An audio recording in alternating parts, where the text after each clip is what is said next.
Consider for a moment the sheer weight of your spilled dreams. Think about the silent, exhausting battles you fight entirely within your own mind over things that are simply gone. So, I have to ask you, how much of your life is spent mourning what the earth has already swallowed? Really think about that for a second. How many hours, days, or even years have you lost just staring backward at a mistake, a failure, or a shattered opportunity? The past is already gone. It's immovable, unchangeable. Yet we let it anchor us, freezing us in a moment that literally no longer exists. Today's explainer explores a powerful narrative that beautifully illustrates this human trap, and more importantly, reveals the quiet strength it takes to finally break free. Section 1. The weight of regret. Picture a 10-year-old boy named Rohan.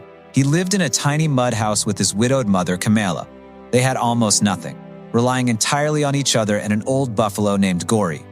Now, to truly understand the stakes here, you have to grasp the grueling daily mechanics of their survival. At 5 a.m., long before the sun even breaches the horizon, Rohan is out grazing Gori. By 6 p.m., he collects the milk. You have to understand, this milk wasn't just a drink, it was their singular treasure. Their entire livelihood depended on this delicate, exhausting daily cycle. And at 8 a.m. on one particular sunny morning, a very special journey to the village fair began. Their world was defined by a massive contrast. On one side, you have the dusty reality of their daily struggle, kept alive by meager portions of rice and lentils. On the other side was a rare dream. You see, Kamala told Rohan to sell the milk at the fair today, not for their basic food, but to buy a new blue shirt and some sweet jalabas. For a young boy wearing patched, faded clothes, this was an absolute sensory explosion of hope.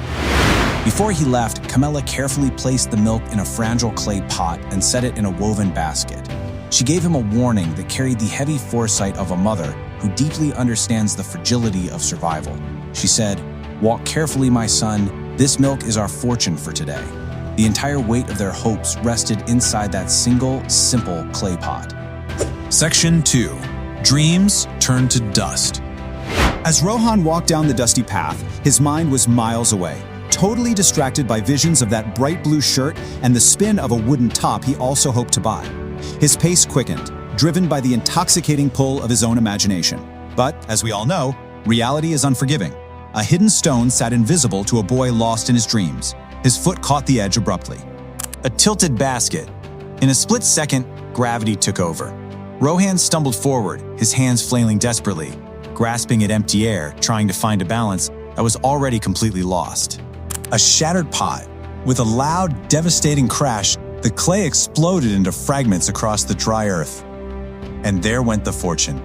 The thick, white river of fresh milk poured out, instantly absorbed by the thirsty, unforgiving soil. In a matter of seconds, the milk, the shirt, the sweets, and the wooden top were gone entirely. Rohan collapsed to his knees in the dirt. What have I done? The despair in his chest was absolutely suffocating.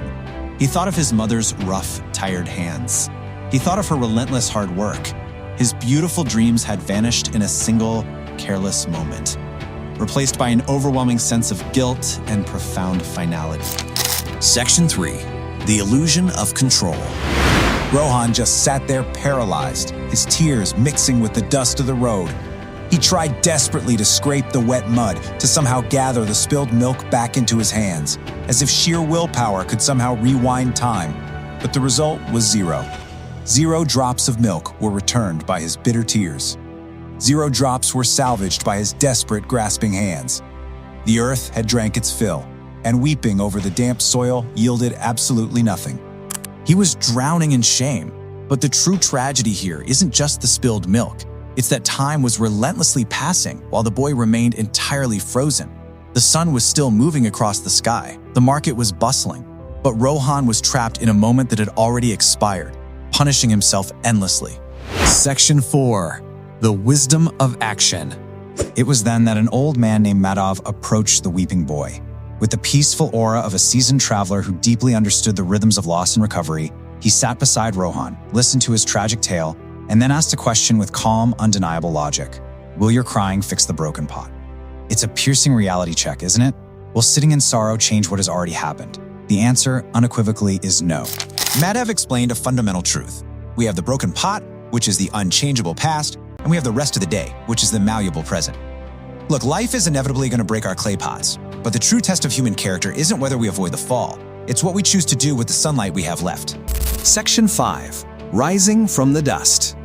Hearing this, something powerful shifted within Rohan. He looked away from the damp earth and toward his own young, capable hands.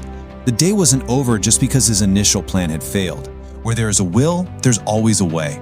He realized he didn't have milk to sell anymore, but he still had energy. He had strength. So he dried his tears in the warm breeze, stood up, and headed toward the market with a completely new resolve. His recovery wasn't some kind of magic. It was quiet, persistent action. First, he stood up, breaking that physical and mental paralysis.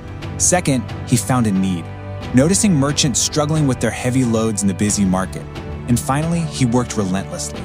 Rohan spent the rest of his day carrying water, helping load goods, and cleaning vegetable stalls right up until dusk.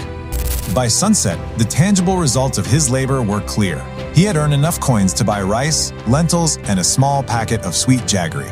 Now, was it the bright blue shirt? No. Was it the exact sweet he had dreamed of? No. But it was sustenance. It was survival. It was exactly what his family needed to make it through the week.